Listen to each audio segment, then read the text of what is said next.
cells inside the gigantic eukaryotic cell. So now the ego finds itself inside a multidimensional field of life in which beings participate in its newly extended field of consciousness.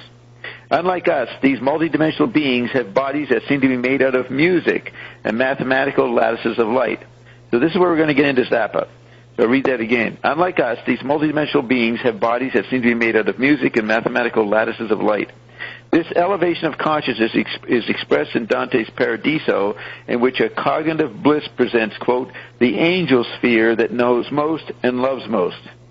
Read that again. In Dante's Paradiso, in which a cognitive bliss presents, quote, this is from Dante, the angel sphere that knows most and loves most, unquote. If one prefers a more contemporary version of this experience, then there is Arthur C. Clarke's and Stanley Kubrick's film 2001: A Space Odyssey. This work of science fiction is a more Sitchin-esque vision in which initiation is technologically mediated. But when the astronaut goes through the Stargate, he passes into multidimensionality and encounters rotating lattices of light and music that conduct him through an initiation.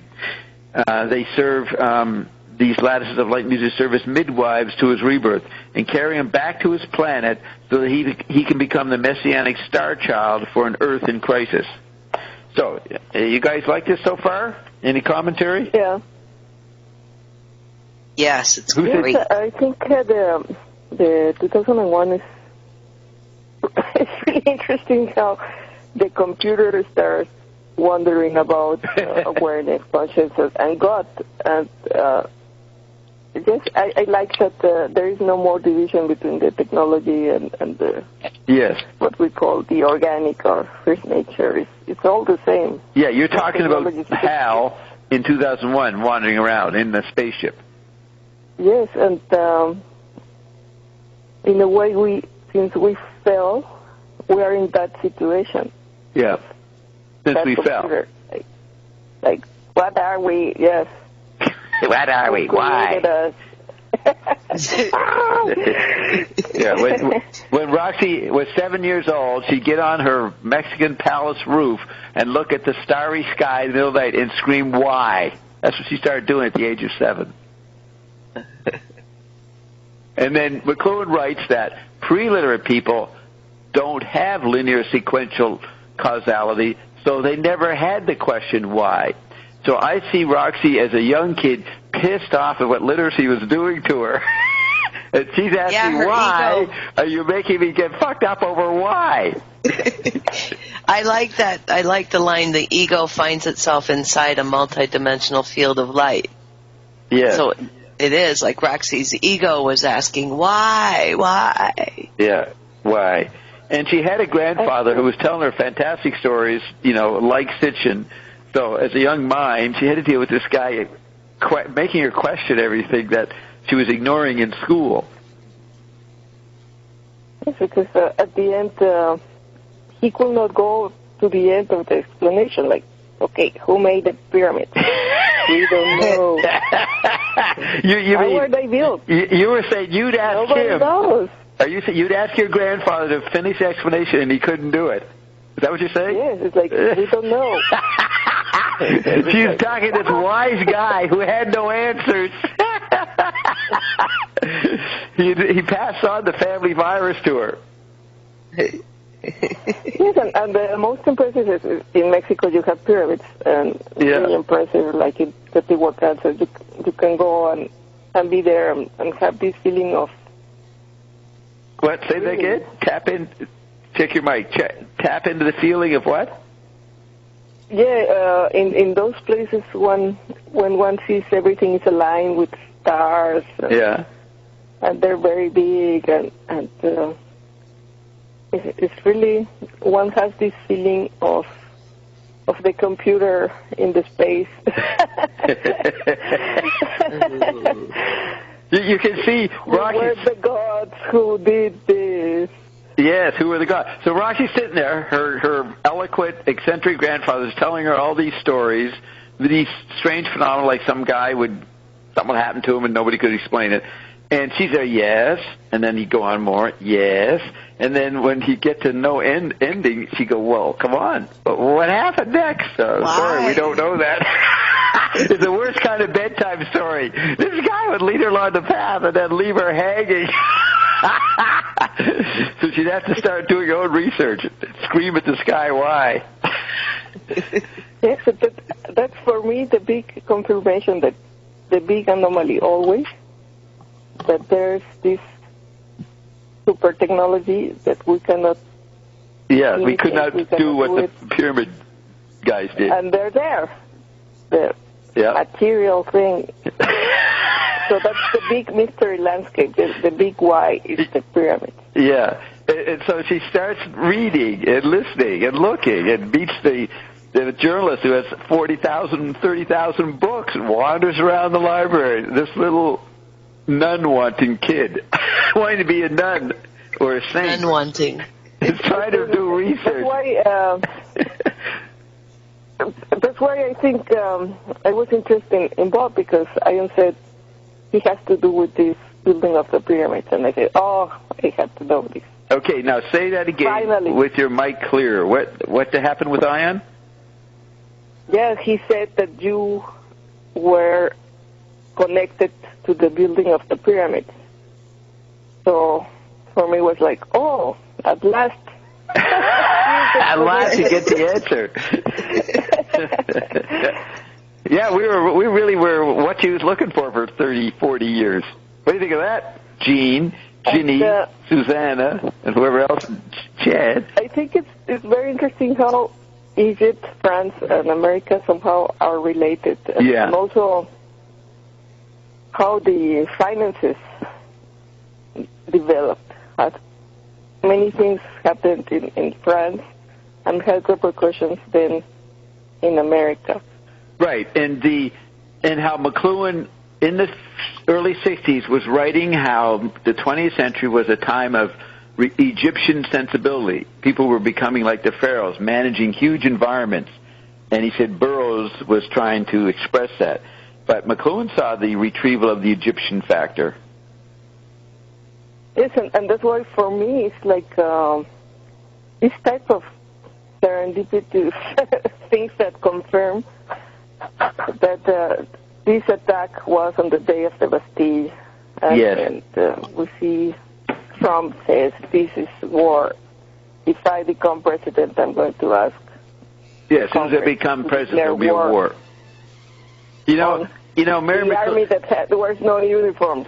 Yeah, Mary McLuhan. So he's declaring war to the whole world. He's in bomb consciousness. Yes, he's declaring war on everything. Mary McLuhan used to say, I don't know if she got it from her father, that every president has to have a war. Been like that the way ever since, Eisenhower. So Barack had his war, and who was before Barack? George Bush Jr. had his war. So now Trump can't wait to have his war. He's got a new one. Every new president has to have a new war, like a new thunder, a new technology.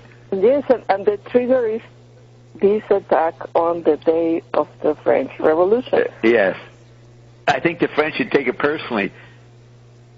Well, that was something I wanted to bring up, Bob, that Roxy put in the video, that paper money was first invented by the French because they were bankrupt, having financed the revolution, the U.S. American Revolution. And then shortly thereafter, there was the Louisiana Purchase. So there was another, but the U.S. didn't have money to make that purchase, and they ended up borrowing the money from banks in Europe. Which go back to China. That's Saint Germain, right? Yes, it's and that has to be like this because the beast, the dragon, and the undername all are America. So in a way, there is a logic on how... In the debt. Yes, how the financial system has to do with the process of ascension. Yeah. We are in this situation, we created this system that we cannot control. Okay, so now, Bob... finally brings science forth. What's that last words, Roxy? Do it again with the mic close. Yes, that was the thing that made IOM came forth. Yes, we had come to the end of the financial thing. It's very interesting to see the whole process and how it's linked to the French royal house, to the monarchy. Well, taking your power means taking over the banking system or becoming your own banker. That's part of taking your power. That's why this is part of ascension. This is the world of Mordor, but it's intimately involved with your ascension, how you're going to be your own money generator. Yeah. Okay, now, Bob. Yeah, Gene. Okay, now you said that the financial system or finances, money, became manageable under electric conditions. Right. It became, it wasn't ground. Remember, McLuhan points out that money is no longer private property in 1929, 30, 31 when it crashes. When it was private property, it was ground, and that's what the central bankers could manipulate. They did that for 300 years, say. But now with the electric environment, where you're getting the radio environment, which is giving you information and experience, wealth, for nothing, doesn't cost anything. Right. You got the radio. And you said also credit for all. Credit for all. And so money, the private ownership of money collapsed in the early 30s. So John Maynard Keynes comes forth and says, everybody's going to have to be able to use this medium. It's no longer private property. So therefore, it doesn't matter if we're in debt. It's now a massage. We just use the money as an environment. Right. We keep it going without any accounting good and bad or cost deficit thinking that had been the situation before. Because when you have information, when you have a radio, they give out information on the radio station, and everybody shares it, and nobody has to give something back to the radio station for having been given information. So the whole thing of I'll give you an apple and you give me an orange falls away. That's like the chemical body bartering, and then there was a money level to it. That falls away in the 30s. So then money becomes just a managed environment, a given. Yes. And that's okay until the computer goes around it in the 60s. And then, now the sharing of money. So the first stage was to make sure everybody share credit. So they gave up having money as a private, as a public property. So McLuhan called that the poor man's credit card. Money was the poor man's credit card. But the wealthier middle class would just have credit cards. So McLuhan's tetrad on the credit card is it enhances prestige, obsolesces money, that would be public money, not private money, retrieves conspicuous consumption, and when pushed to extreme, flips into bankruptcy, which that credit world ended in the mid-'70s when New York went bankrupt. So there was a problem from that point on in the credit economy, and that really tanked in the late 70s, early 80s, and then they went into digital money or tax derivatives or junk bonds, like nothing quadrupled, and that ran the economy for 25 years till it collapsed in 2008. Hey, that would be the Android meme phase. That was money for the Android meme. What? There's one aspect that you missed in that chronological sequence that you did, because there was a money-making factor in when the media first got started, and that was with the advertising.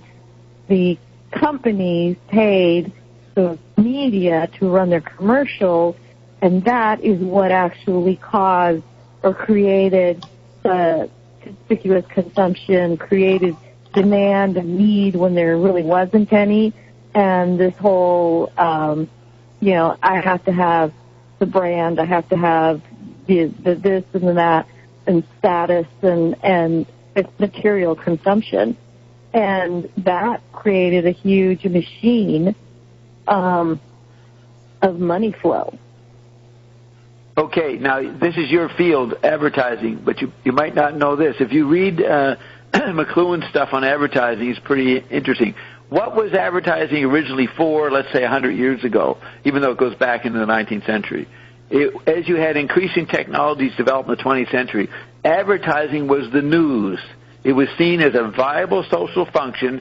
Okay, we've made this. The guys in the factory made it, so then the management and information level would send the news via advertising around the world about what had been made. Nothing wrong with that. And yes, it stimulated. You don't want to say useless needs, because speech is a useless need. And use the word media, you got to go back to the first media, which is nonverbal communication. So don't say the beginning of media. Just say that advertising was the glue, the blood that held together, and it's like the central nervous system informing everybody about what was being produced in different parts of the extended body. All these products, all these different little gadgets, they're not needless. They can be made, so they're made, and then they create a space. Now, the average chemical body is not trained to handle this, so he gets disoriented, and some become fanatic keeping up with the Joneses, and others drop off, and then they one-up each other over which role is important. But it's a technical function of advertising. See, you could say that, this thing that people had to have objects, let me say this point. People had to have objects. That was filling in. That was literate, visual, kinetic man had to go shopping and hold on objects while they were floating in the radio and TV environment. They're discounting, they're floating, and they want to hold on to stuff. So it's not necessarily that advertising caused people to want things. The wanting was caused by the electronic vortex itself, and advertising facilitated quickly what you could buy and hold on to. Right. You see the difference, Susanna? Yeah. You have to look at the electricity is motivating everything. It's such a warping. It's killing the guts. It's doing everything from the most obscure esoteric to the most daily craving. And people could not see that electric media did that until people get their iPhones. When they see everybody looking at, they say, "Oh my God, the technology does do something to us. Look, it transports us." And now it's in everybody's face, right? Yeah. The Android. But no, people didn't see that with radio and TV. And so I keep going back to the massage of the form, Bob. Advertising was an extreme global massage of the form of money, and everything surrounding. Well, all media are massages. The advertising is the bureaucratic organization of it. Okay, you got these catalogs, and they show you that. You over here, you want to see what kind of albums are out, what kind of books. And now, Time Magazine was the weekly coordinating of that. It would go through all the media categories and tell you what happened that week. So the magazine is in the Dobbs quadrant, and it's the main medium. And what is the content of the magazine? The ads. The ads are an important part of the magazine. So the medium is the magazine through the 20th century. And you'll see magazine is a very important term, pun, and technology in Finning's wake. Joyce does a lot with the magazine. You guys, Ion just talked to Susanna about Life magazine just in the last couple weeks. Yeah. And Susanna said, you mean that you first got it as Life was a magazine. And you said included with all those ads and everything, Ion? What I No, that was Deb. That was Deb West. But, yeah, Deb West it was. Okay. Ion was making a pun about Life as a magazine. Right. It's Life magazine. Yeah, I got that from my chart. He's always using my chart to come up with new ideas. He's always explaining the chart.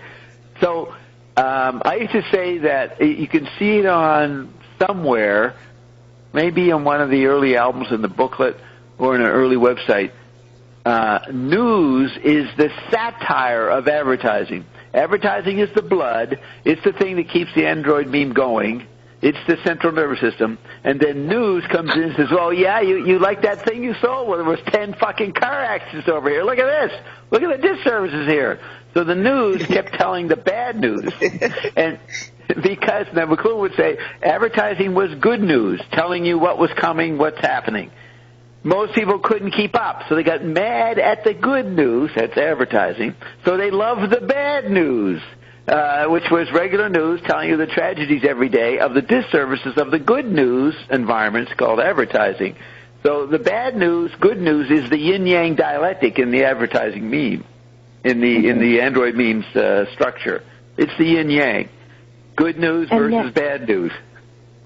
And now in the internet environment that we're in now, it's all messed up. There's no control over advertising. Everything's free. I mean, even you can get music free. You don't have to pay for it. You just download. You can watch TV. And know what they understand? You know what they understand there? That's Jockey Lul's idea. Using a technology is propaganda, not as content, not as message, just using it. So everybody is giving away things for free to get you using it so they can become an environment. That's all they're doing. Books are free. Say that again? I saw in I and Bob that you can download Bob's books for free. That's right. And Ed put that together. I don't know where he fucking got that. He made his own Bob book. I have to ask him about that. I think he told me about it, but I didn't know anything about it. There it is. So these are all we've just been describing all expressions of the meaningless form of money. It's not like meaningless. No, well, there's no value. It shifts. No, it has great value. Money was a medium in the 19th century. It was a ground, very important. And you don't get rid of media. And so it just shifts its position among other media, including newer media, that show up. It shifted. It became no longer private ownership. It became public ownership. I want to say something. Goethe, when John Locke created... Yeah, put the mic on your mouth and speak loud. Yeah, when paper money was created by John Locke in France, Goethe was inspired by John Locke to write Faustus.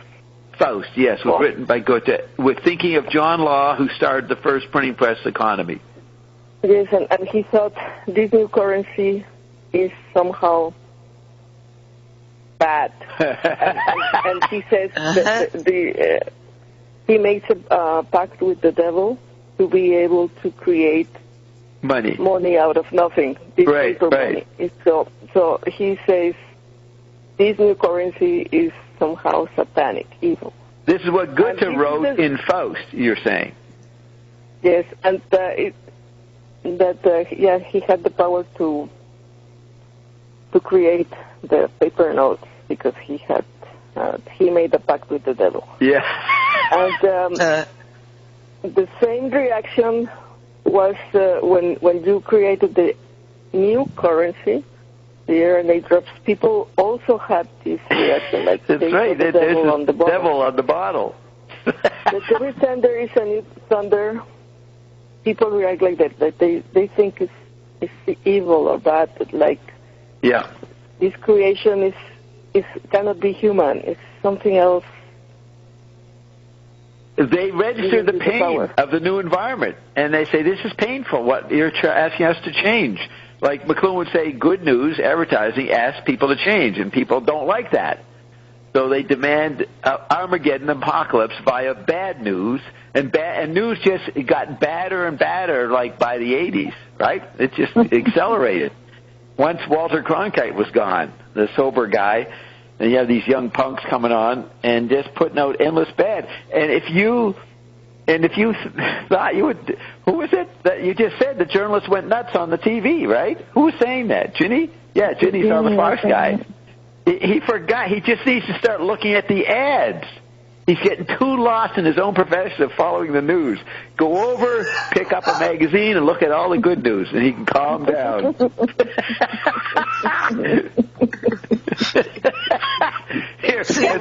Bob is a doctor. I hand out magazine ads for my drug. I don't offer Prozac and all the crazy stuff the regular doctor. I offer magazine ads. I wonder, anybody just popping in and hearing this conversation would go, what? That's right. Crazy. Nothing makes sense. This is a disciplined secret society right in front of everybody. We're so misunderstood that we could have our business meetings right in front of everybody. That's the thing with the 6666. That's the meme of. Yes.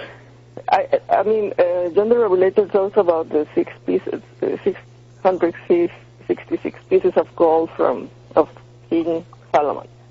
And then people related that number with the devil, and I don't know if there's any place where that is said. I don't think so. It's about the financial system, and it's about... Well, Ian said the 66 refers to 6 degrees of separation, but the media have changed the meaning. Now, did you see in the video, Roxy found the ad for the first Apple computer? Yes. And it sold for $666.66. And he named it after his daughter, Lisa. Mm-hmm. That's Mona Lisa? That's you, Gene. The second... Mima. The second model was Lisa. The second mother? Model. The second model. Yeah. Second model was Lisa. And then there were... See, why would they put 666? You know what? They could have been satirical, but it's pretty uncanny to rub that into people's faces, right? It almost seems that Steve Jobs was part of a secret society that would make jokes on the population. Well, Apple. Yeah, the Apple, too. That correlation. Yeah. But that kind of relates back to what Roxy was saying, that it's very disturbing to make something out of nothing. And, you know, people, they don't understand when technology shows up where it came from. They don't understand it, so they think it came from nothing. That's the meme of the tree of knowledge and the serpent. Yes. The genesis of technologies of thunders starts with the fall. With the what? That's why maybe... With the what? The fall. Fall, yes. Fall. Fall. Fall. I did that. I had invented a new technology, so I said, well, everybody's going to have to fall to appreciate this. So I kicked you off the edge. You all jumped off the ground. Well, all 4 billion of you, and you enjoyed my new technology, which was speech. That's what I first It really goes without saying, Bob. It really goes without saying. It goes without saying. No, none of that. We are saying. I was going to bring that up. Mean every new thunder is associated with the devil. Yes. And that's in Finnegan's creation. Wake. Every devil thunder in Finnegan's Wake has all this chaos going on. People screaming, yelling, "You're a devil!" and they start going to war over it. Yes. Yep, that happened. So, Chad, are you with us, Chad? I think Chad fell off. What happened, Chad? Well, he had to go, but you didn't have to go this soon. I'm going to get something to drink. Well, you're the clearest sounding ever right now. When you're saying you're leaving, you were the clearest. Okay, then when I come back, I use this. Yeah, use that, whatever it was. Okay. So so I got to go back and read what I was reading, but I'll wait till she gets back. So, well, let me just ask you this, Bob, because I had this thought. I was this Payday environment where we're all talking and you're teaching us to talk right. Is this the new art? It's a new art form. So does that mean that speech is obsolete? That conversation, discussion is obsolete? Yep. And that's why when something's obsolete, it means there's more of it. It doesn't form things. It's not constitutive, was McLuhan's word. It does not shape things. Art then imitates it. Then art looks back at it in a different way. What are you saying about art? That you say art looks at past technology and turns it to art. Like that's Thompson's phrase. That with the movies and. Yeah, no. There's two different thoughts here. Thompson takes McLuhan's idea and adds his own twist. McLuhan's idea is every new environment, you don't notice it, but you notice the previous environment, and that becomes an art form. Right. And that old art form that you're noticing was not noticed when it was a new environment. So right today, everybody is, surfing the internet, making information, creating information, and consuming it because it's obsolete. It is totally available. What they don't notice is a new environment, which is Iondom. They don't notice the thing that's shaping everything. They're engaging in all the one step back. So processing, consuming, and making information is today's art form. And then Thompson says every new technology slays the old environment, and we retrieve the slain technology as art. That's his quote. It's in my book. We slay the present with new technology and save the past as art. That's not the exact words, but that's the idea. So he adapted McLuhan, taking the old environment as an art form. Mm-hmm. Okay? See, so we're ion being ascended is obsolete. That's why ion came forth, to make it available to everybody. It was no longer a secret activity. All the portals were open. Mm-hmm. But it's not obsolete yet. When you got millions of people ascended, then it'll be obsolete. Mm. But you're slaying a bunch of technologies. Yes, we're slaying everything. We're slaying everything and saving you as God, goddess, art. You were that old technological environment. We're slaying you. We're wiping you out, but we're going to retrieve you with our products and save you. Yes, because everything ultimately serves us. And money went a long route around to come back and finally serve us again. Well, it served us all along. I'm still hung up on the money was created out of nothing and became everything. Well, it wasn't created out of nothing. It was made by a printing press. Just nobody knew how to relate printing activity to their normal bartering medieval economy. They didn't know what to do with it. It was the new technology. So a middle class that started to sell a lot and get a lot of money, in Amsterdam, they started being the new environment of merchants that could use the money medium, and became a language, a propaganda, a culture in motion. And you know what they discovered? Here you got the religions, the Islamic and the Catholic religions, saying you can't charge interest. It was called usury. And then the Protestants and the Amsterdam guys, these first successful merchants with the new printing press, said, no, we're going to charge interest. And then that caused a big shock, that they could make extra profit and not worry about the satanic legacy of it. So the church... Bob, then there was a distinction between investment and borrowing. Yeah. Where is that in the chronology? Where the oligarchs, the ones who adjusted to the printing press world and maintained their wealth, that was the new technology. Yeah, those that adapted to that, they never lent money. They only invested. They didn't want to get involved with everybody. They were too secret. They didn't want to have a way of having to deal with the headaches of someone who couldn't pay you back. And that was the new form. So they would just encourage new developments. I mean, that's what I did with the Secret Council of 10. We just went around and looked at new labs, new things that were being invented, including Hoffman's LSD lab, to see what my bosses were going to invest in. Sure. That's like practical information hunting.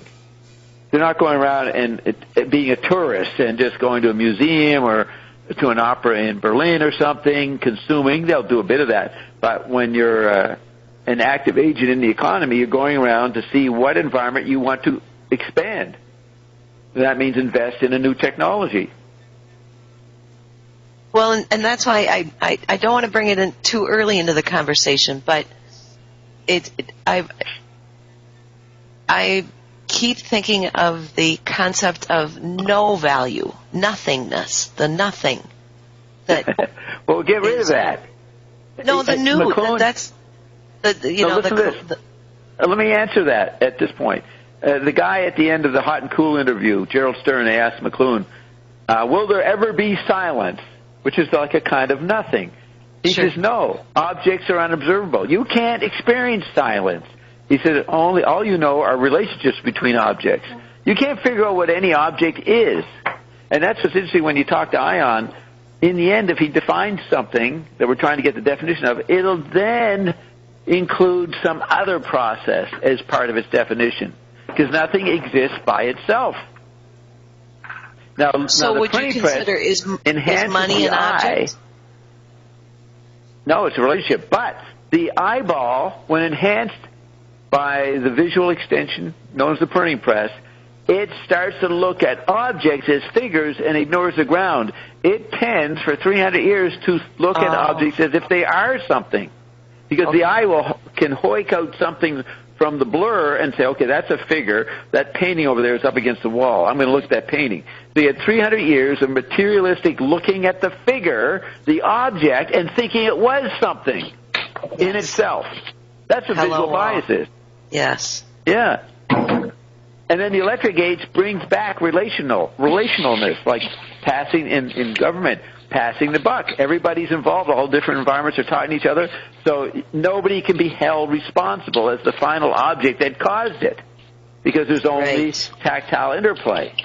We lost that for 300 years. Yes. The relationships are manageable.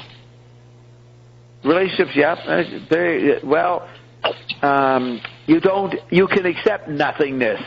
You realize nothingness was not a real factor that you thought was happening with the printing press era. What do you say to that, Chad? Are you getting any insights, Chad? Can you hear me? Hello? Yeah, we can hear you. Hi, Chad. We can hear you. Okay. Not really. I got cut off. Somebody came here and fucking interrupted me, and I had to leave the building, so I just got back in. I missed like 10 minutes. Well, we're on a new topic, though. You heard this. The objects are unobservable, and visual space made objects think that they existed by themselves. The eye abstracts things out of the mix.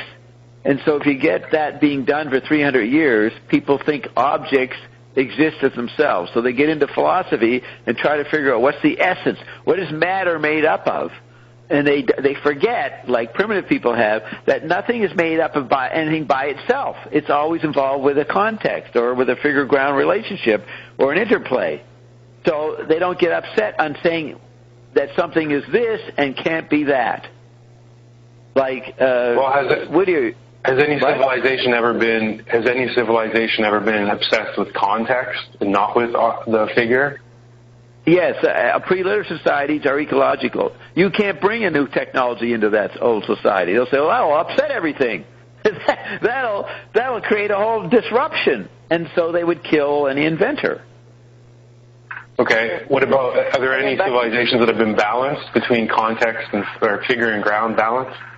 Yeah, McLuhan would say, he used to point this out, that the medieval period was balanced because it had a bit of visual space, which is good and hooked up the individual integrity, but it wasn't as extreme as the printing press, so the acoustic parts of medieval society balanced off the visual. So you'll see he writes an article in the 30s about Thomas Aquinas, that for Aquinas and philosophers before the printing press, the world was unified conceptually.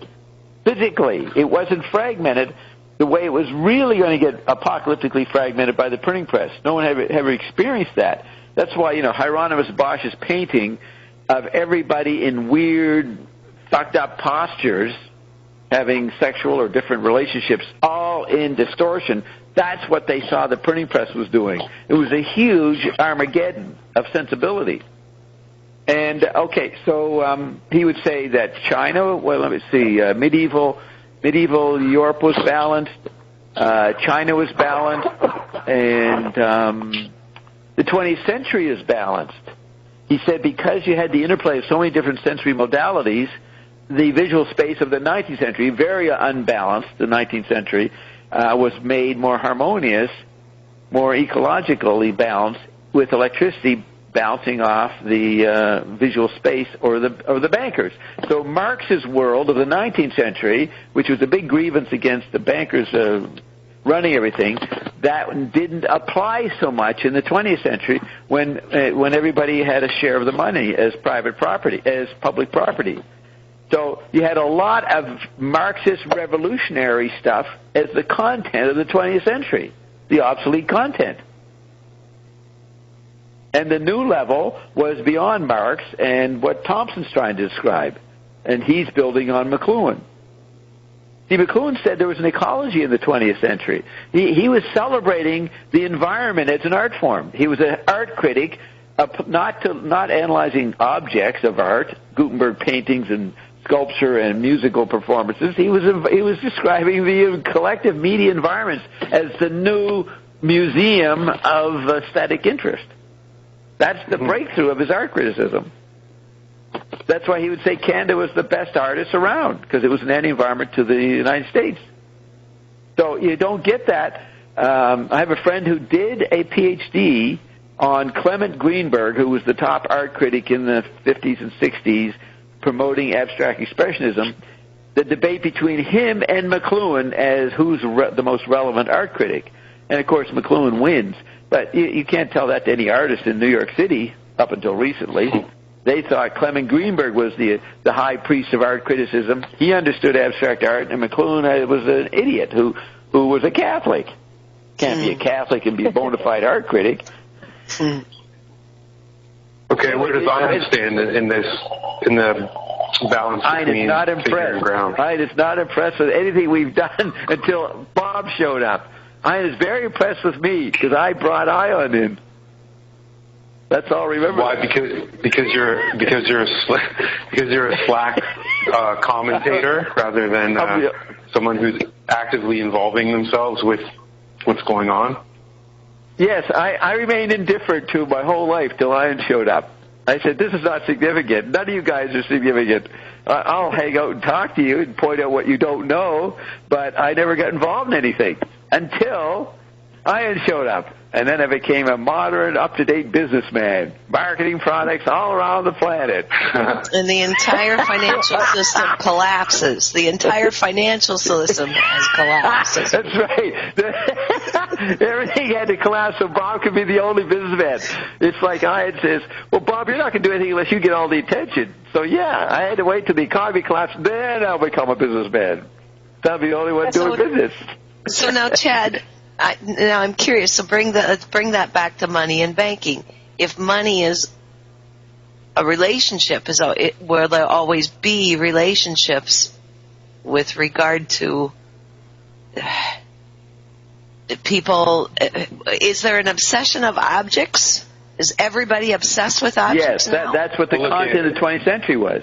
That was the bankers made art. They built the Museum of Modern Art, the Guggenheim, the Whitney, all these art museums built in the 20s and 30s because the bankers knew that their ownership of the object of money was obsolete in the 30s. Money became public property. So they had to keep the identity of owning an object or objectness going, so they turned it into art. They made art the big object. Archive the objects now, yes. Yeah. Yes, I was remembering when we went to the Pergamon. Yes. Because Ion said the priesthood from Babylon went to the Pergamon and then to the Deutsche Bank. And in Babylon, as we were looking at the Ishtar Gate and the wall, the Ishtar Gate. They were hypnotized by building walls.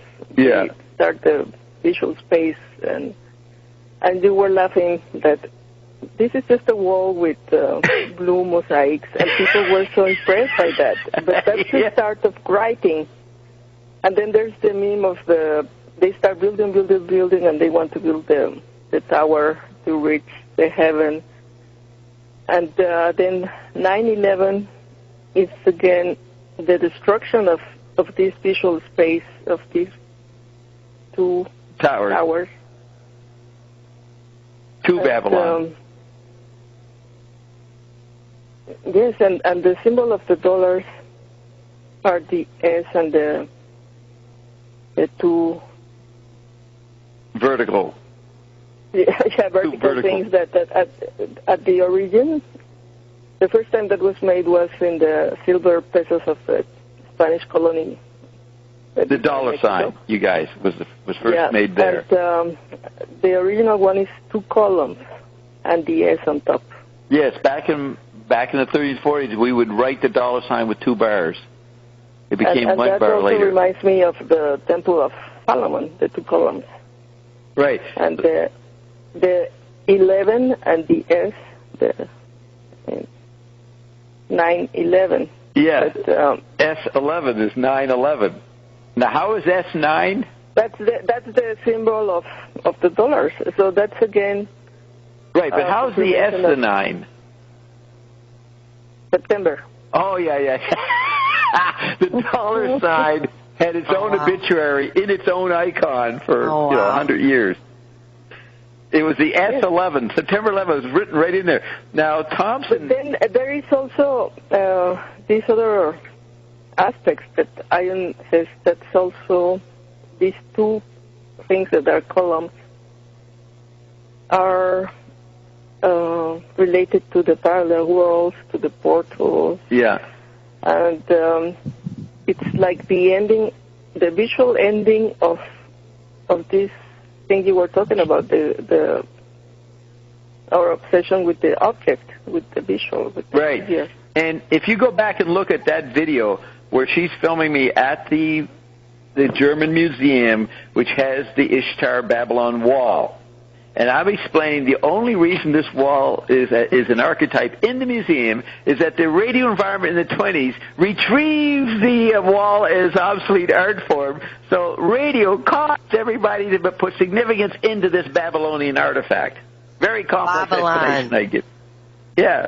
Wasn't that Babylon, the name of the video? It's really amazing, all the different levels of what you're explaining. That's the most amazing thing, because you're not just explaining an object, but I'm explaining relationships and how they echo in what we call time. Right. And for example, Wall Street. Wall. In a wall. The Wall Street. And Nostradamus says something's going to come and knock down the wall, and that's the 4-line quatrain that describes Ion. When a wave meets the wall. Is this what I like about how you explain things? It's all these levels of relationship, figure ground relationship. Yes. Did you guys get that? It's a very complex video where I'm saying we're looking at this wall, which was put in the museum in the 20s and 30s as a significant artifact because the hidden ground of radio made the wall obsolete. Therefore, they said, wow, we got the original wall, and stuck it in the German museum. Fabulous. Oh, that's fabulous. Yes, and it's in Berlin. You know, the meme of Berlin was the wall, the separation. And I'm saying this. The ultimate object. And I used to do this in museums in L.A. with Jerry Fiocca. I'd start lecturing about the hidden ground of the fucking object, and people started gathering around as I did this instant art lecture. But, of course, nobody understood what I was saying. It would be too complex. I mean, I don't even pretend to understand my stuff until I say it. I was reading an article, the man that bought the Berlin Wall. Yeah. His name is Papelowski. He's a millionaire because the wall at the end there were 2 and it was around the whole city. So he has been selling pieces of the wall like relics. And in the article he said, I don't understand people. Why do they buy these pieces of concrete? But he's a millionaire. Yeah. And yes, I think the people say because it's the symbol of freedom. But I think it's more what you are explaining. It was a symbol of the separation, the many layers that are. Yeah, it's this kind of people trying to find a sacred object to hold on to, like holding a cigarette while they float on the telephone. Yes, and the end of separation. Yes. And so they buy stuff to have an icon of separation in their home. They buy a piece of the wall because the wall is archetypal now. That's where we were back in the days when we were fragmented. Thing, when coins were made in America, it was the first time they put what they called liberty. There was not an effigy of a king, but it was the symbol of liberty. What was? And that was the first time on the coins. All always there was a king. Oh, and then there was no king on the coin. Yes, for the first time in America, it's liberty. Right, liberty. What a word, a concept. They still had coinage in visual space, which was enslaving them, but they changed the surface image or the content, and they thought that was a breakthrough. There was a French relationship there too. Wasn't then that symbolized the Statue of Liberty that France gave America? Yeah. Well, France brought in industry. You know, they were the Industrial Revolution in many ways. You know, the LaRouche celebrates the scientists of that period, Gauss, Carnot, all these guys who worked under Napoleon. They did a lot of breakthroughs in technology.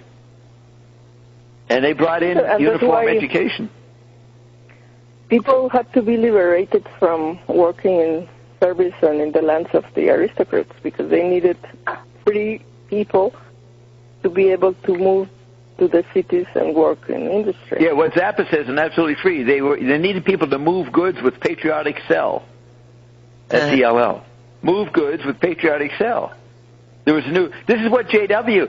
says, that the blacks were way more free down in his father's grandfather plantation. They moved north and became even worse slaves, you know, in the industrial situation. Yeah. So the South is very proud at what they represented. We represented relatively pretty good slavery. You guys up north created an unbearably polluted, bad slavery. And horrible weather. Yeah. Yeah. Where are you at, Chad? You have something to add to this, Chad? No, I have to go in 9 minutes, though. Well, wrap it up with something that we'll remember you by. I don't know. I was just studying. I wanted to talk about the banks because that was an interesting topic. I was studying Bitcoin the last few days and all the cryptocurrencies, and it's a mega decentralization of currency exchange. Like anybody can create their own cryptocurrency now. Let me then read Thompson. Let's have you hear this. Okay, so I'm going to back and read where I was. So we were doing the eukaryote. Okay, the angel sphere that.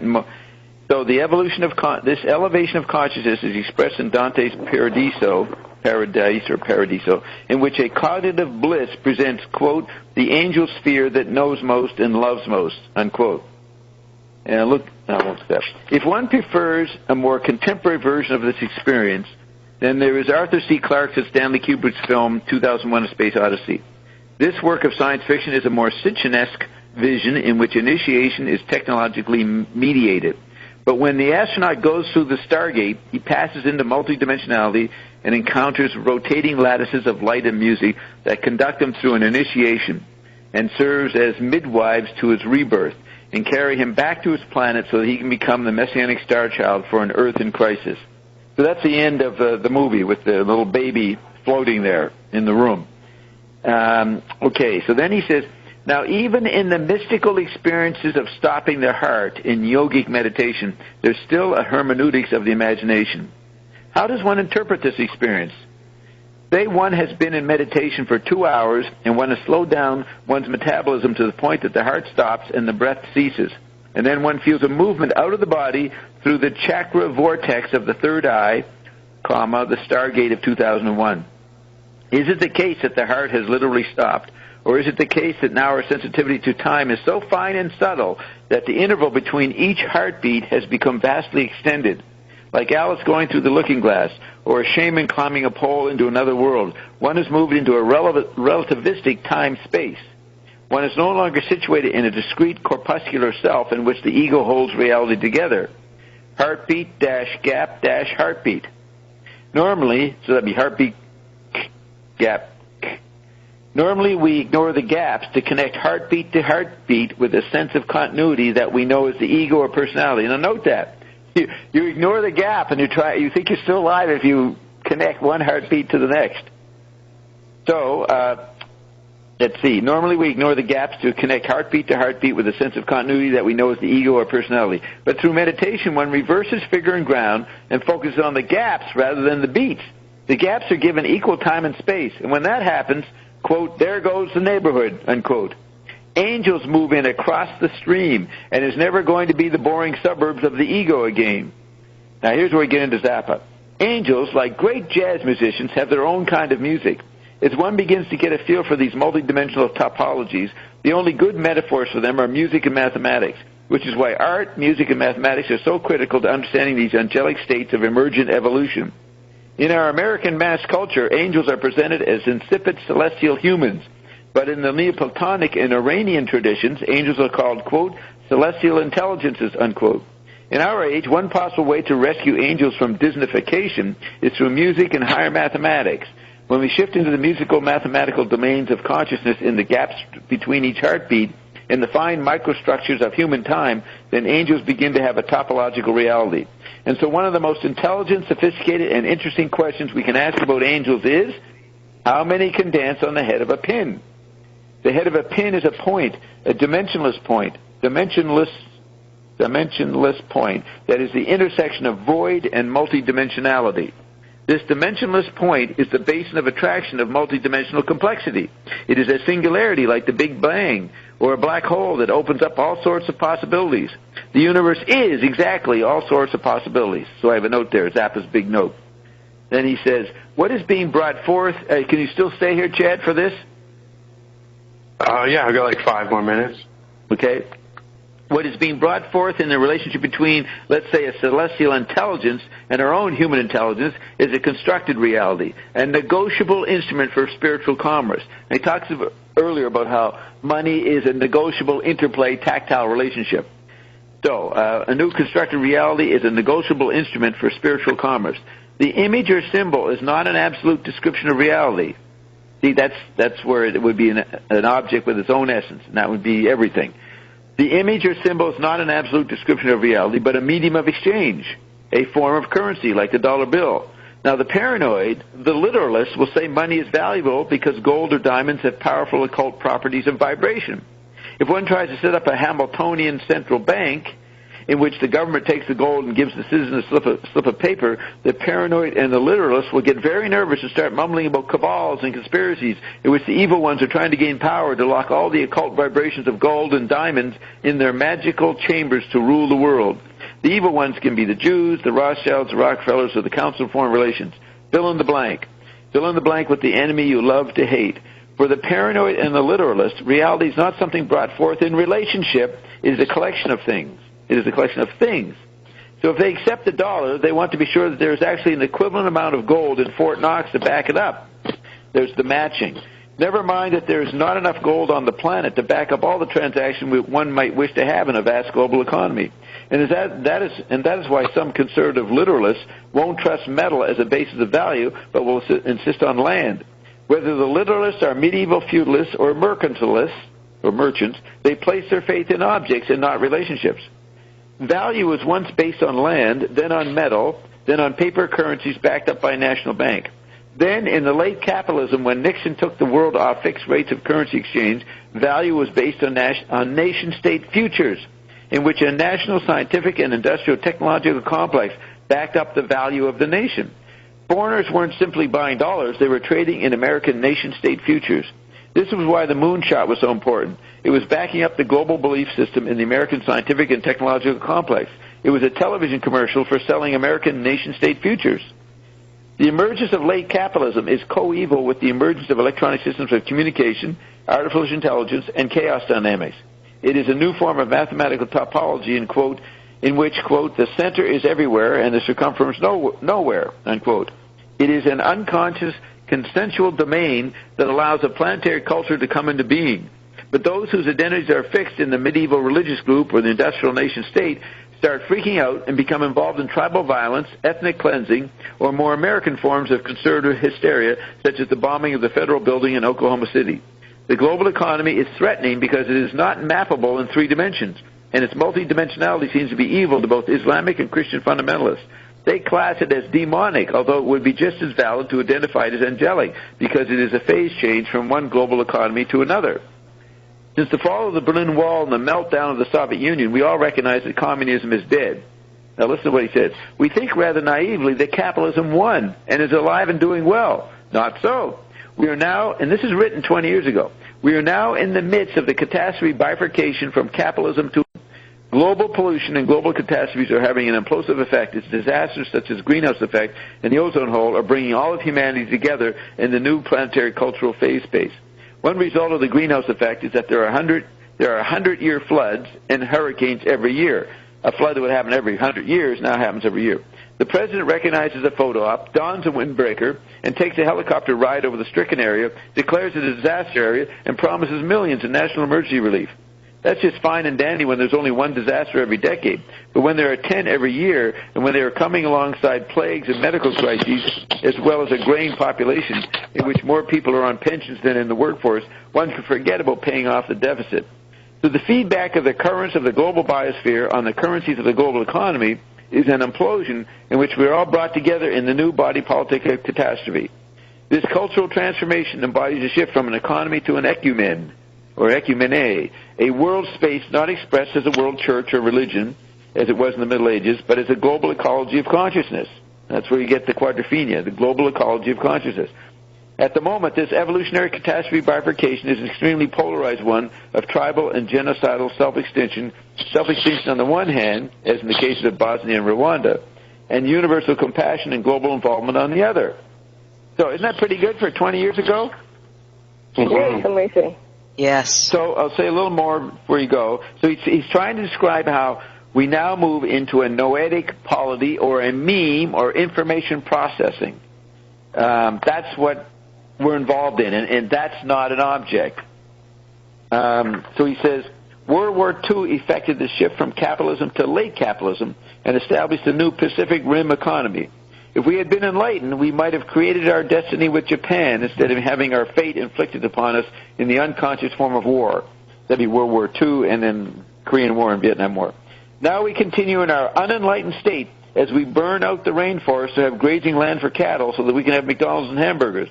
But what we get is global weather change and new airborne viruses heading to plague the megacities. The demand for a national health plan is just the first recognition of our entry into this new global ecumene of human relationships. National health is to us what the land grant acts and railroad charters were to the 19th century. The articulation of a new space and the entry into a new culture. So national health is a part of the articulation of a new space and entry into a new cultural domain. The natural response to the shift from one culture to another is to deny it and seek to regress. For example, buy an attack rifle, return to the land, and store food and ammunition. Or to return to European white colonialism and declare African independence a failure. Or to bash Japan and buy American. Or turn off CNN and let Bosnia, Rwanda, and Somalia go to hell. Now, just as World War II was the unenlightened transition, a violent release of energy in a phase change from a national to a transnational culture for the Pacific Rim. Now here's the important part. So now are we going through the unenlightened transition from an industrial to an informational society? The release of heat in this phase change is the remedievalization of society in the meltdown of middle-class democratic society. Public health, public transportation, and public education. Remember, McLuhan says public is Gutenberg's term, not mass. Public health, public transportation, and public education are all breaking apart as the post-war space of the expanding middle class is subjected to downsizing by transnational corporations.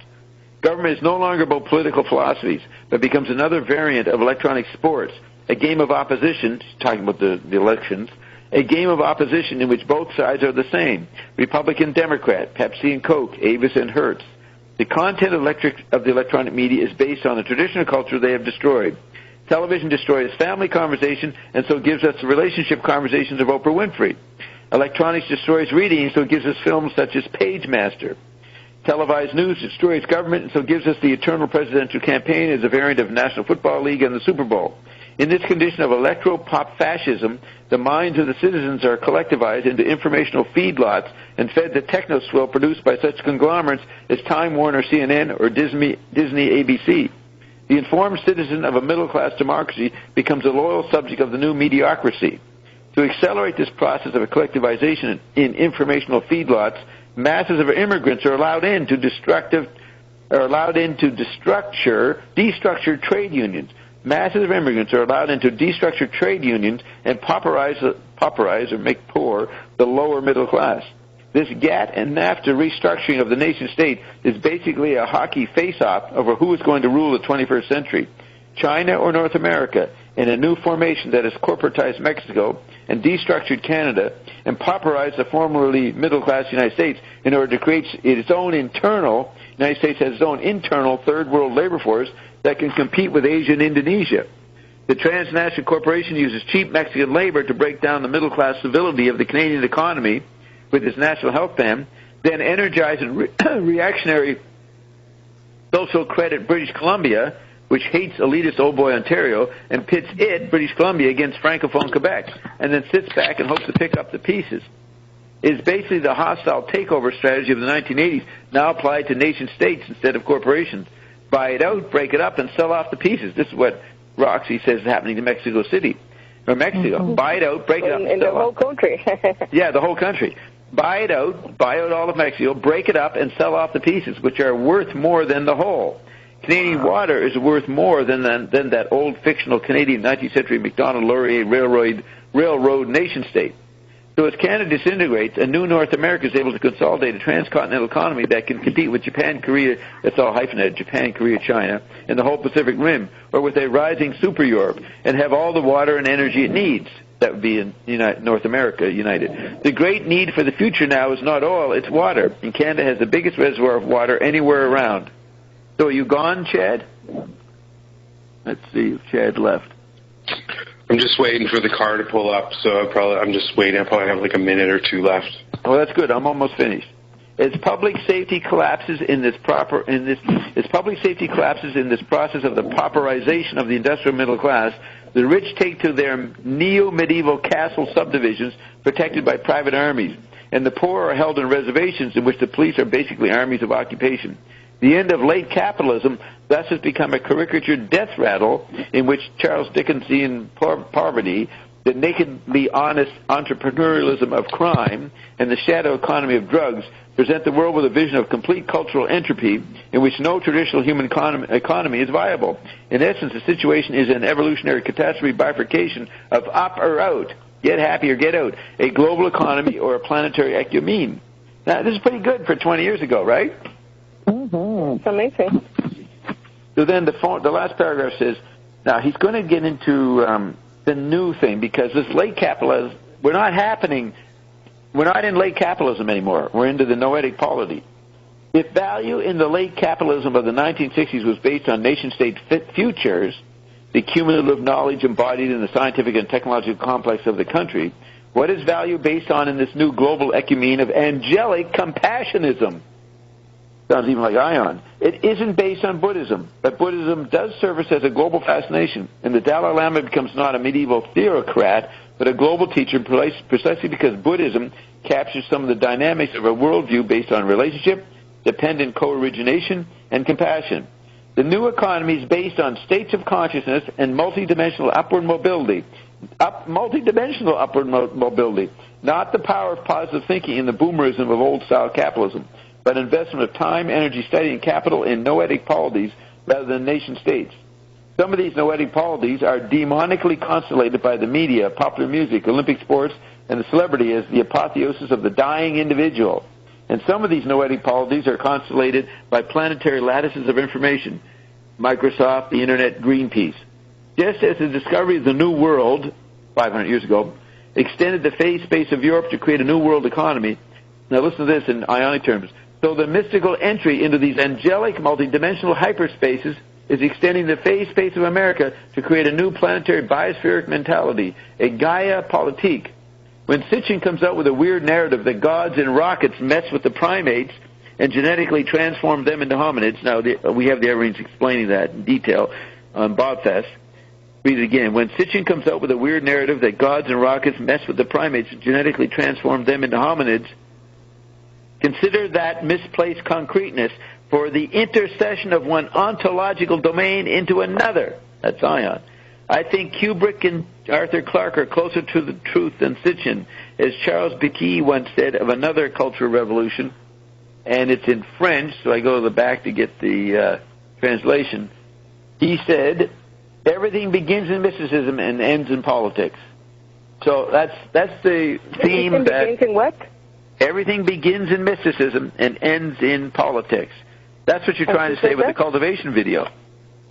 Yes, and who said that? Charles Piguy, P-E-G-U-Y. He was a guy like 100 years ago, a French essayist and thinker, writer. You can look him up in the Wikipedia. But you see this last paragraph is, I've got ion all through this. You know what I mean? He's describing the ionic effects.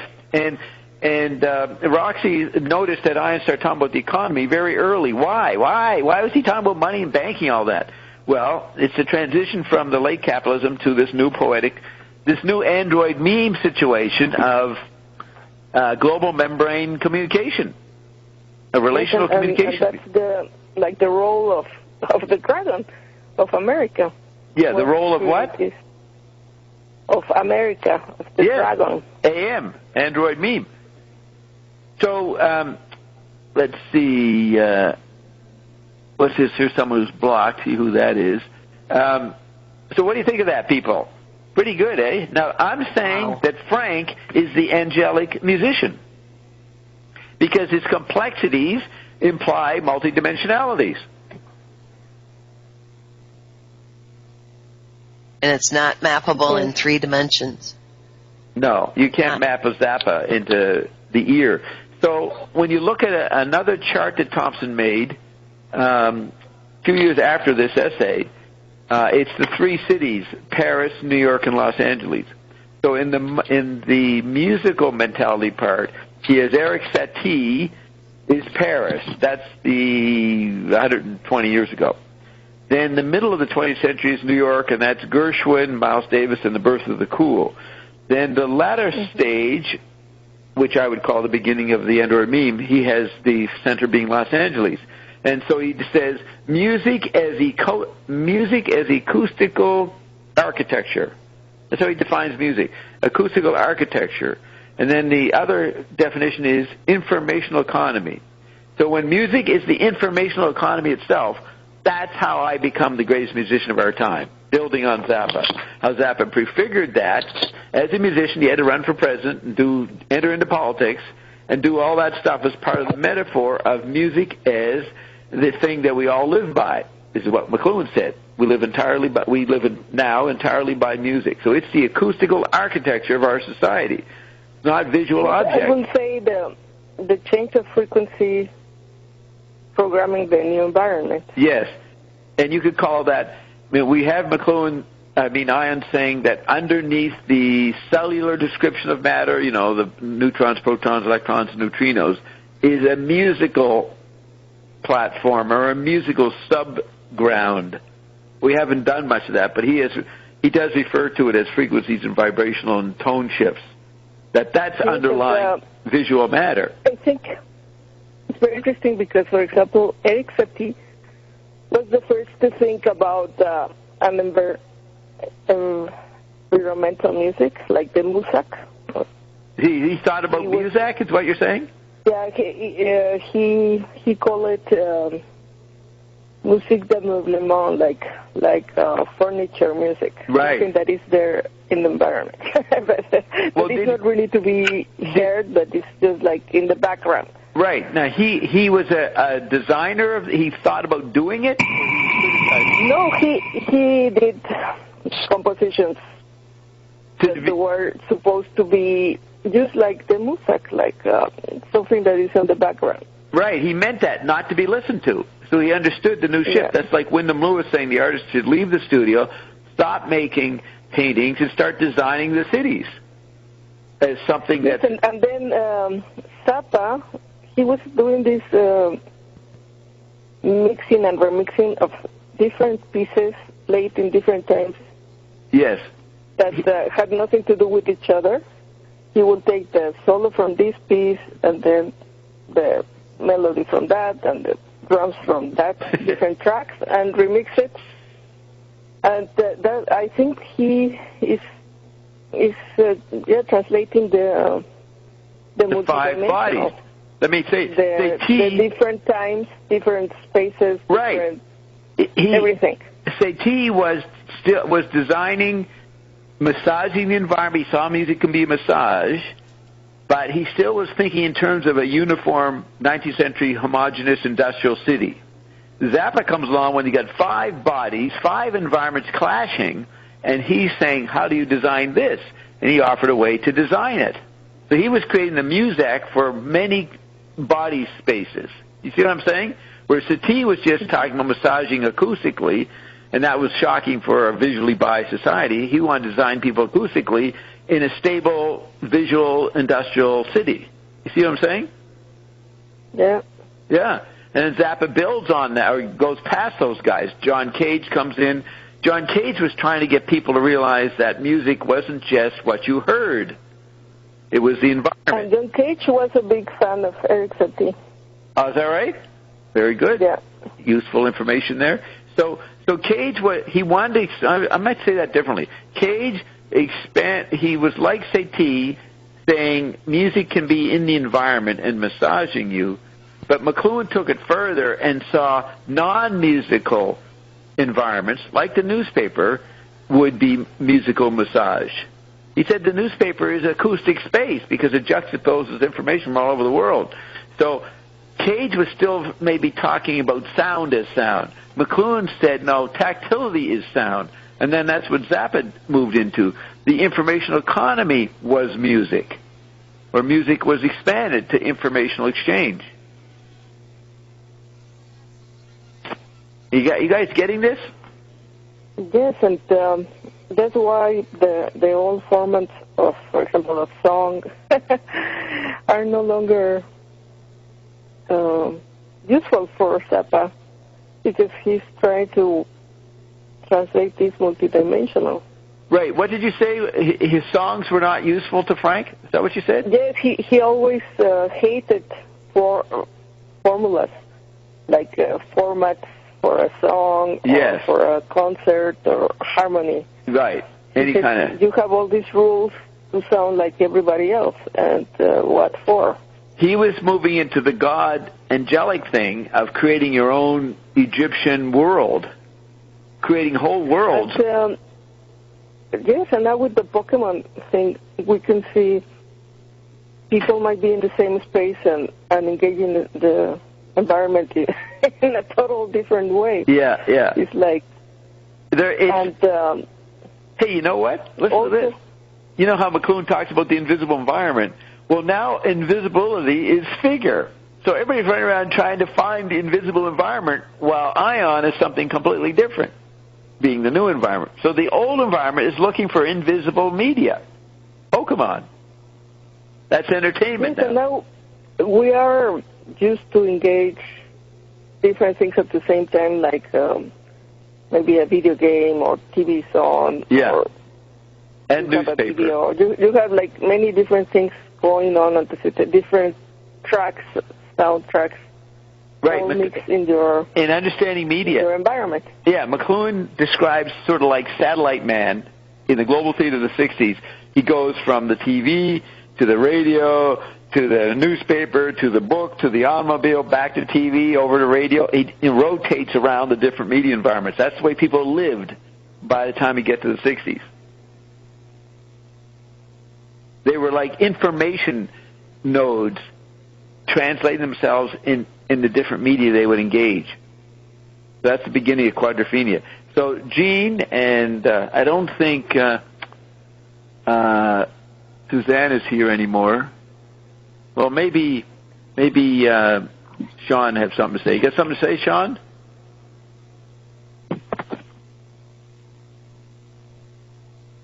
Hey, Bob, my line keeps on dropping, so just excuse if I fall off. But, yeah, so I'm not really ready to comment on that, but it's very interesting. You comment? Yeah, you commented on something on Facebook the other day. What was it you pointed out? It was pretty good. Do you remember what you were... Oh, the Pokemon thing. from me was very good. Yeah, we talked, Roxy, don't know this, we talked a lot about Pokemon on Tuesday, and Wednesday all the news broke out. People falling off cliffs and other crazy shit all happened the next day. Another example of me creating the new issue of the week. Yeah, and you said it. You said, well, this all sorts of stuff's going to happen. Did I predict that? Did I say that because yeah, of you said it. Yeah. Well, you wait and see. All sorts of stuff's going to happen. And then you post the next day. You saw the first story. 2 guys fell off a cliff or something, and you said, Bob called it. Bob called it yesterday. And a guy called cheating. He was finding Pokemon, so he shouldn't have been finding Pokemon. What was he doing? It's so funny. What'd you say?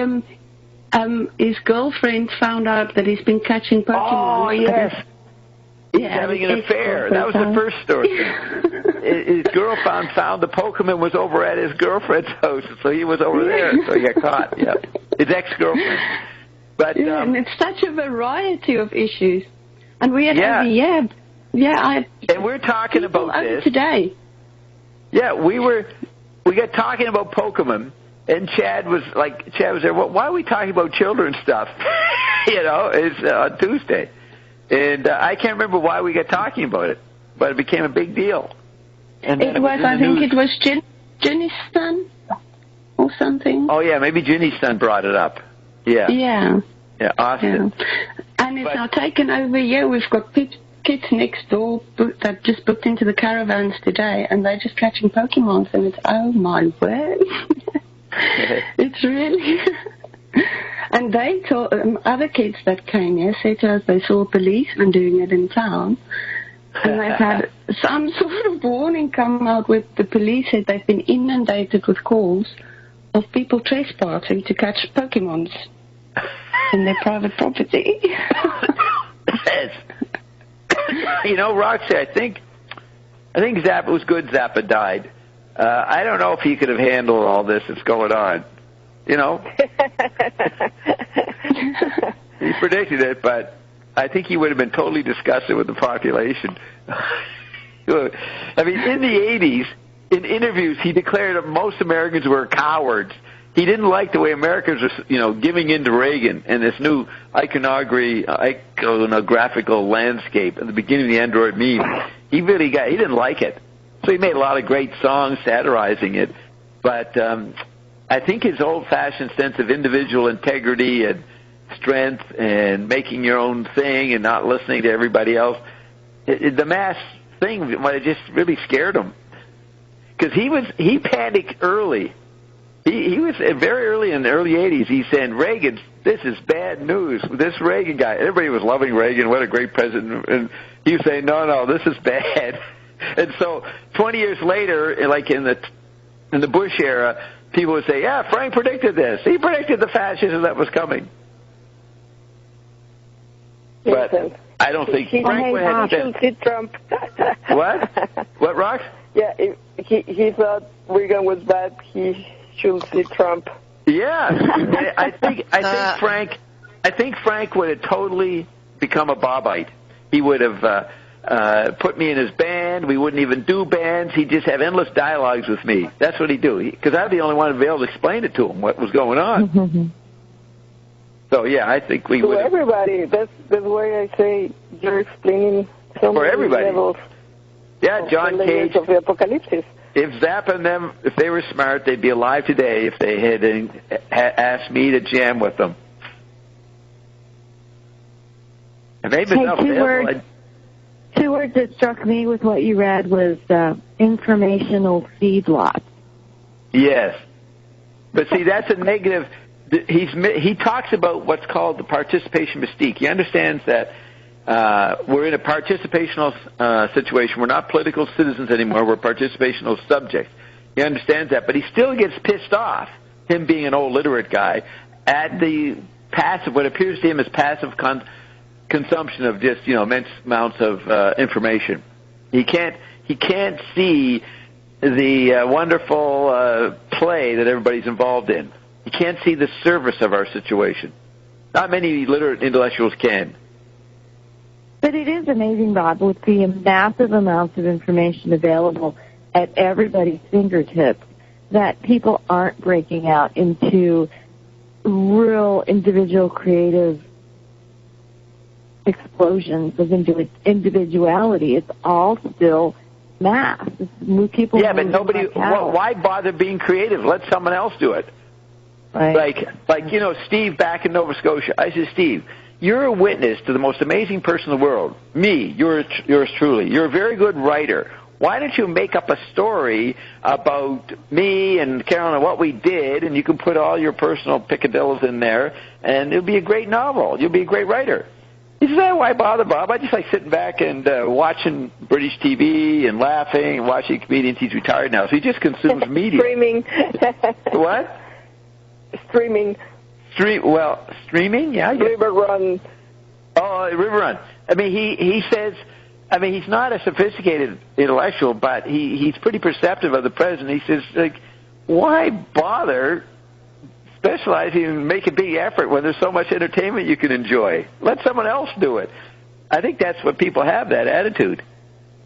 Yeah, but it also brings to mind the picture of all the lemmings following each other in mass and falling off a cliff. The Pokemon thing is something like that. Another thing, I'm drawing a parallel there. Not the original creation, but the remixing of everything that many people are turned on by. Like remixing music like you, or remixing videos. So what? But she's saying everybody's lemming. What are you saying about remixing? Yes, because you said, why bother to create? Yes, there's much you can remix. Many people is not creating anymore, but just remixing. Right. Those that are creating are just remixing. Replay, like you said, McLuhan said the most important thing is the replay, and it's true. Yeah. It's all replay. So, your image of being creative, Susanna, is a bit Gutenberg and old-fashioned. Look at, I was creative, I made Ion without any Gutenberg will, any craft knowledge. You see, that's the way to be today, is to actually don't do nothing. That'll make you even more creative on the invisible level. It's evoking rather than doing. Yeah, evoking non-physical creativity. See, this is why the manifestation that is free, for example, from money. Yeah. Or from anything else. It's we're creating without being concerned about the economy. So, Susanna, the reason you got bored of advertising is that you were sick of creating. And you've been wandering around looking for a way to create or to not create, and you're sort of satisfied just processing Ion. But I'm saying that you were alienated from the old-fashioned form of creating, which you did in advertising. What do you think of that? Very true, yeah. And you've been looking for new ways to be creative. Part of it is not looking for any idea of what creativity is. I say interacting with Ion, talking to Ion, asking questions, responding to what they say, that's the highest creative activity you can do today.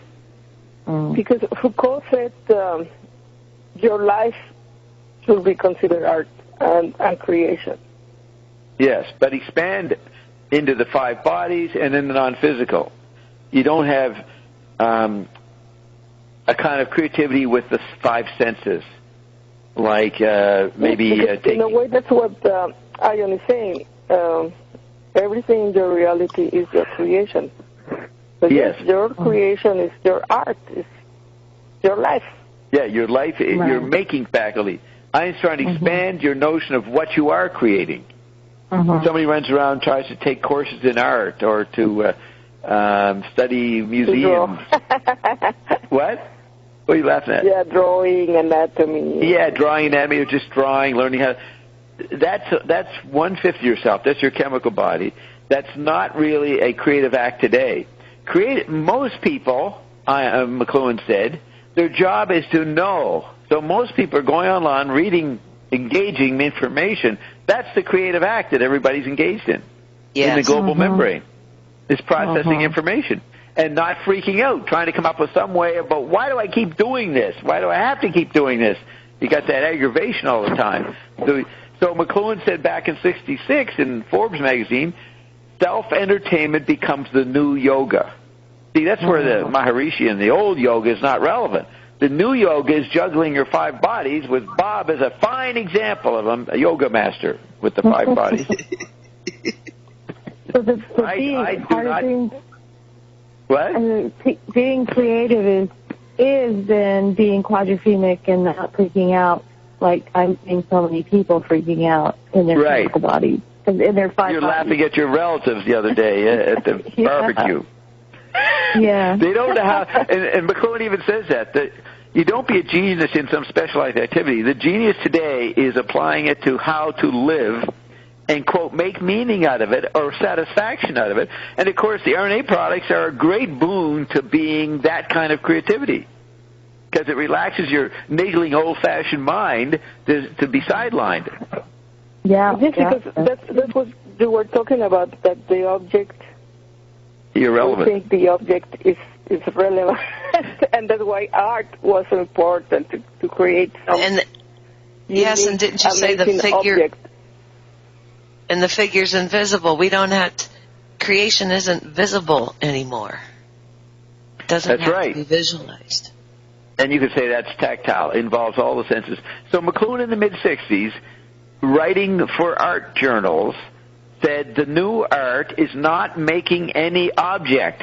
It is programming consciousness. There you go. So, and he meant by that not New Age Esalen Institute, doing yoga or ayahuasca. He meant that he would go to the United Nations and he would have a big computer building and he would modulate what the Venezuelans would do, how much radio they would get, how much TV the Chinese would get. He'd modulate the whole planet with these huge media massage environments. That's what he meant by programming consciousness. And it was total, nobody even knew he meant that. He says it, he was saying that in the mid-'60s, and then he kind of said it in the Playboy interview 4 years later. Few people, if anybody, might have noticed it, but they never applied it. And then my discovery a couple weeks ago that he went beyond that 10 years later into managing and observing the noetic polity that he never got to develop, and he died. And then Thompson develops the noetic polity idea. And then Ion becomes the noetic polity. And consciously tells us what it's doing to it. So McLuhan would write, all these artists would celebrate McLuhan, but they never could figure out how to see what he was saying was relevant to their art world. So they'd fall back on celebrating Andy Warhol or Clement Greenberg or Harold Rosenberg. Abstract art.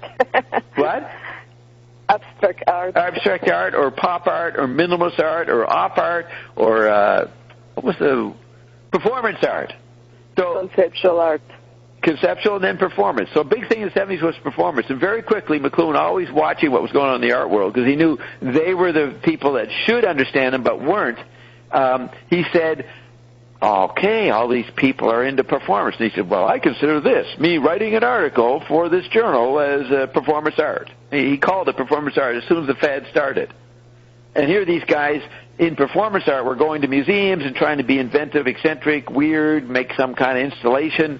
And McLuhan said, no, that's too specializing in one space to perform. You're performing as a citizen, processing information already.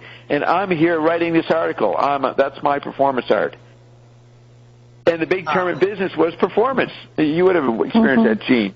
The code, well, you too. The word thing is, how are we performing? It was, what is your role of your business, your industry, in the global theater? And it always began in a mystic, creational way and always ended in politics. Right. Like in mystical, subjective, esoteric, Crowleyites, Yeah, you come up with a fabulous idea, and you pull it out of the air. This is right. The solution to everything, yes. Right, and so your company would run with that for a while. Now the big buzzword is innovate. Yes, innovate, which is making spaces, which everybody's doing with their Facebook. They're innovating. They're making spaces, autonomous spaces constantly. You go from one Facebook person to the next. They're all got different stuff they're showing. Everybody has so much stuff to work with. Every Facebook page is different. I mean, that's really fragmented. Okay, so the new creation, we're not creating objects. We're creating in spaces that are ideograms. Look at the Facebook pages, ideograms, a collage of a quote, an image, a video, your commentary, someone else's commentary. It's a collage of all analog media is what people are massaging. And that's, okay, so, and that, relate that to, we were preserving and archiving objects as art in museums, and now it's preserving and archiving your information preferences, but it's audio and video. It's not. Yeah, it's synesthesic. It's co-anesthetic. Those two terms, synesthesia, all the mixtures of the collage of the sensory modalities mixed up, and then co-anesthesia is you at the center of it. Center of the maelstrom of making, and you're the director of it. You're the programmer. So Web 2.0 was panic in a post-information society where people were frantically trying to broadcast, narrowcast, connect with someone else, because connecting started to fall away in Web 1.0, and then they hyped it up by saying, oh, here's a way you can broadcast and help us. YouTube said, here, you can put all YouTubes over here. Start broadcasting. We need it. We have to have frantic broadcasting so that we can look like we're still here, and the relational is still happening. Relationships, yes. Develop relationships, quick, yes. Relational. Keep the relational going. They don't do relationship anymore. That's hooking up. You start hooking up all over the place in all your bodies. And then you got Kinder and Pokemon. Yeah. It's like go ahead. In Transforming History, William Thompson says... No, fix your mic. You're too blurry. The signs of the meltdowns, the different meltdowns taking place, is that everything has become entertainment. Education is entertainment. Politics are entertainment. No, but what that means, Roxy, that everything had melted down 20 years ago. The Internet, even the Android meme melted down by 1990. So they retrieved the Android meme. That's when everybody got online in 95. 2.0. And they started to connect and rebuild.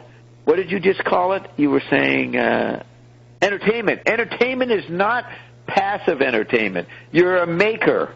So the Internet made you come on and make things like the Android meme was doing from 1960 to 1990. Now you're a maker, and you're in a panic mode to keep things being made, writing articles about how uncreative everybody is. All the masses are dumbfounded and zombies, and yet you can't find the mass because everybody's on there making their own spaces. There is no mass anymore.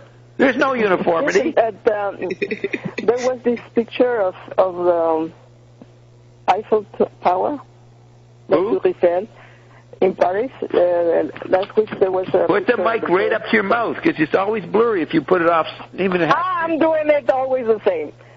Much better. That's much better. Yeah. Much better. Yeah, that's better. Keep yelling. She said Eiffel Tower in Paris. Okay, you were saying something about the Eiffel Tower. Yes, there was a picture, and on the one side there is the population watching the soccer games, the finals, and on the other side is the population demonstrating against the law of work. It's one of the best pictures of the year. Did you guys see that on my Facebook page? So we were saying this is people engaging in different types of entertainment and creating content and creating... Yeah, there's passive... Croker called it this. You can be an active nihilist or a passive nihilist. So the people watching the soccer championships were passive nihilists, keeping nothing going because they didn't understand anything about what they were happening, and they're going to get depressed and get blown up. They're going to get their karma and get mowed down by a truck because they're passive nihilists. And the active nihilists were on the other side of the screen in the same area underneath the Eiffel Tower with smoke bombs going off, riding with the police. The two of them are happening within hearing distance of each other. Oh, gee. It's an incredible picture. This huge screen, I think it's underneath the middle of the Eiffel Tower, and there's millions of people watching the screen. Champ de Mars. What? Yeah, that's how it's called, that place. The Champs-Élysées? No, Field of Mars. The what? The Champ de Mars. Of Mars. Mars, like Mars. Okay. So, and right behind the big screen is smoke and cops beating up the heads. So, it's like cellular. You know how cells divide? And that's the only level of form we can get. Everything will be dyadic, will be diachronic, will just be a split. There'll always be 50-50 in everything. It's Hillary versus Trump. Something else. And right there, the city is half divided between those that are pissed off at what's happening and those who are not going to get, and they're also not going to be impressed with stupid entertainment that the passive nihilists engage. The active nihilists, the active generators of nothing, both activities are ridiculous because you're ignoring your own creativity as an Egyptian pharaoh. The rioters are fighting within France, within the boundaries as French citizens. The people watching the sports are watching as French citizens, hoping their team will win. They're missing the point that none of them are French. They are five-bodied pharaonic Egyptian cloud makers. The national state cannot exist anymore, as William Johnson says, and that's the thing happening in Mexico. Yes. Most people don't understand this meltdown. And everything is being privatized, and education is being privatized, and people go out and demonstrate, and there's also now a lot of violence. Right. Now, look at this, Roxy. The meltdown, they don't recognize. They go home, and they post pictures of their demonstration on their Facebooks or whatever primitive computer media they have. They go forward living in the actual present of engaging the chip body. That's their real life, not the chemical body of nations.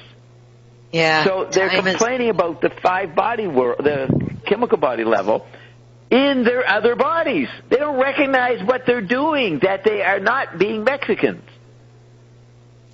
They're not living as Mexicans not at all. Most of the time. Not at all. It's like art created in real time, the way you were describing.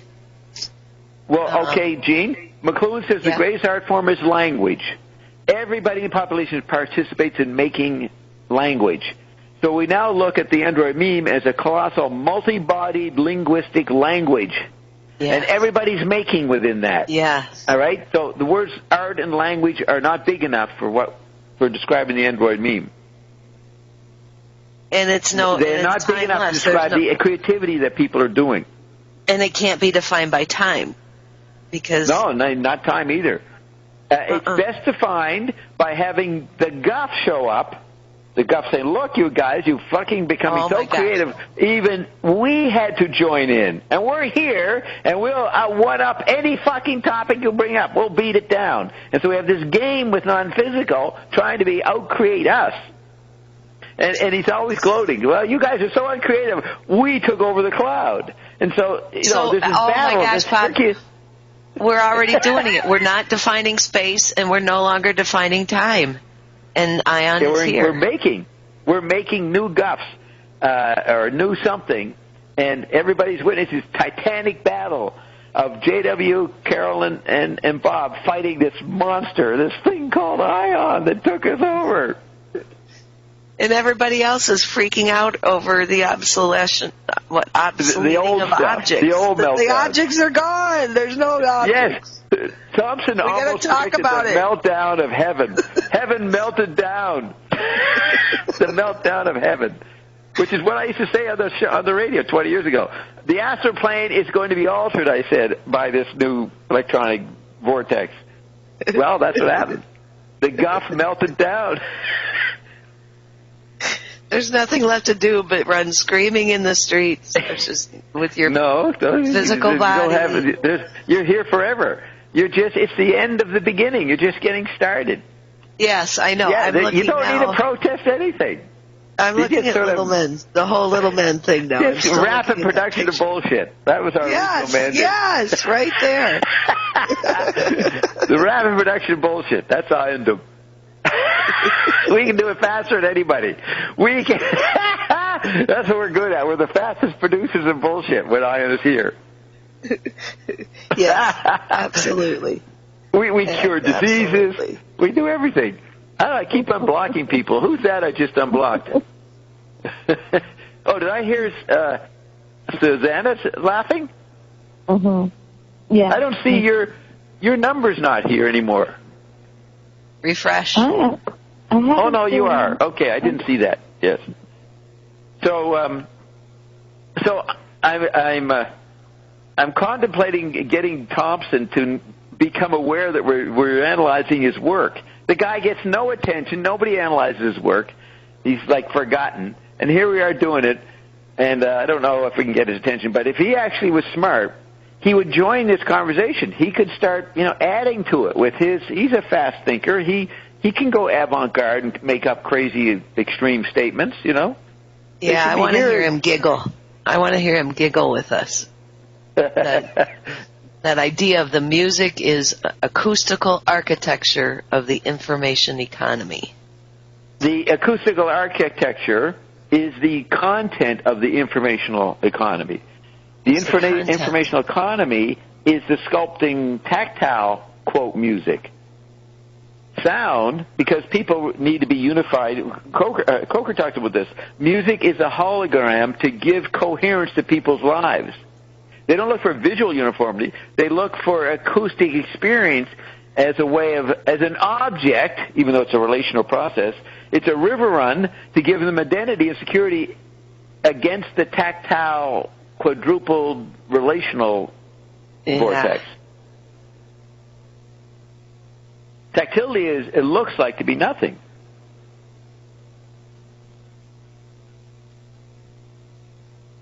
So the anti-environment is to actually come up with solutions like we've done. You got a fucking problem you want to worry about? We know once we fix it, you'll start making more problems. But let's just go faster. We'll fix up your cancer. We'll fix up all these crazy problems you think you have, including Coldplay. Now you can start being a maniac and getting sicker faster. And we'll see if Dr. Dean keeps up with you. That's the game. Go ahead. Complain all you want. Keep whining. Yeah, once we heal you and you're very impressed, we know you'll get bored sitting around after 6 months. Say, fuck that. I didn't even say, Bob, people are going to be pissed at you for solving their energy problems. They're going to say, what gave you the right to fucking fix my energy problem? which is the private ego always having to carve out their own autonomy, right?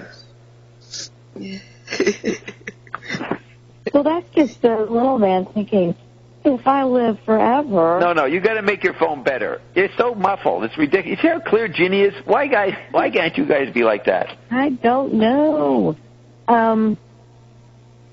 So I think that when you tell somebody that you live forever, there's no death, that just causes incredible fear, because then they think, I have to live forever like this? It would be painful. Yes, I would not want that. Yeah. So they can't shift into thinking, well, that's the hard part, is to have everyone understand that being eternal doesn't mean being eternal in the same state. Yeah. Yeah, your states will change. Mm-hmm. But then it's like, I'll have to work forever to keep making money so I can support myself. And yet they pray to God for something. I guess they pray to, if I get out of here, I'm going to go to a better place. That's what they hope. That I don't want to live here. It's a lousy place. I don't want to be here forever. So they actually are suicidal. Sure, yeah. I believe there's a place better than this. No, here's the place where you endure and prove yourself for the next place, for that next wonderful place. Yeah, where it's going to be really wonderful. And nobody wants to talk about it because it's very hard to comprehend what would be wonderful and it wouldn't be boring. See, most people project it would be boring. Be the same thing. They visually think, it's just the same white-robed angels singing. And even if they don't believe that, they do get fed up with the boring. And Ian says, it is fucking boring. And you want to create again. You want to have problems. Yeah, it's frightening being human being.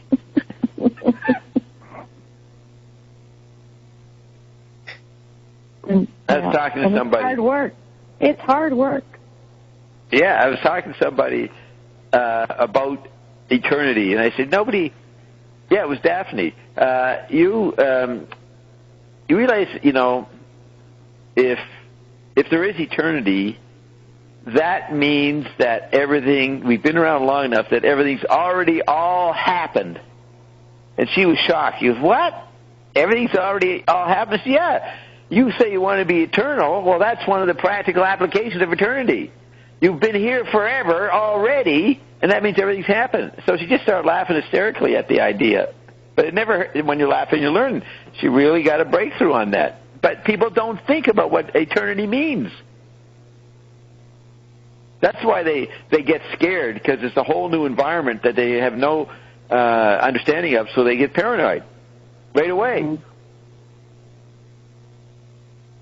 Yeah. Are you still there, Roxy? Did you drop off? 4 hours up? I think she got knocked off. Let's see. Yeah.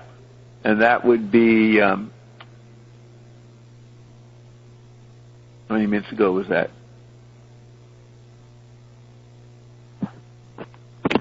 6 minutes ago. She's missed 6 minutes of our scintillating conversation. So, shall we play some music for a minute? I have to go get her.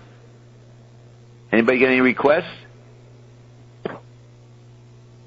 Oh, gosh. What is that guy called? Washington? Oh, yeah, he's good. Kamasi Washington. I'll play that.